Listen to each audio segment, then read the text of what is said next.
আসসালামু আলাইকুম সবাইকে। ঈদের ছুটিতে সব কিছু অফ ছিল, তাই আজকে আমি গিয়েছিলাম চায়ের ফ্যাক্টরি ঘুরতে।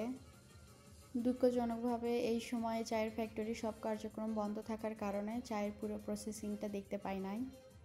চা দিয়ে তারা আমাদের অতিথি আপ্যায়ন করে এবং পরে হরণ প্রদর্শন করে। হরণ হলো কারাদেনিস প্রদেশের একটি জনপ্রিয় নৃত্য, যা ট্রাবজোন, আর্থভিন, গিরেসন এবং রিজে প্রদেশে জনপ্রিয়।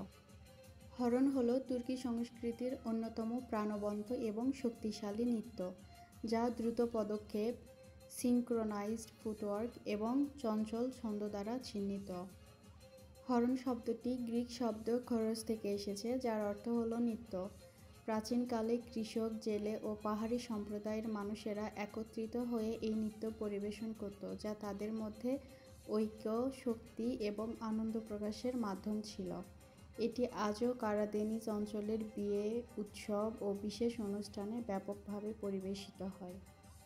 হরণের বিশেষ বৈশিষ্ট্য হল দ্রুত ও ছন্দময় পদক্ষেপ, শরীর ও কাঁধ ঝাঁকানো এবং ধীরে ধীরে গতি বৃদ্ধি। হরণকে কৃষ্ণ সাগরের ঢেউয়ের সাথে তুলনা করা হয়, কারণ কৃষ্ণ সাগরের ঢেউ যেরকম আকস্মিকভাবে পরিবর্তিত হয়, এই নাচের গতিও তেমন আকস্মিকভাবে পরিবর্তিত হয়। এই ছিল আমার আজকের ভিডিও। যদি আমার ভিডিও আপনাদের ভালো লাগে তাহলে আমার চ্যানেলটিকে সাবস্ক্রাইব করতে ভুলবেন না। ধন্যবাদ।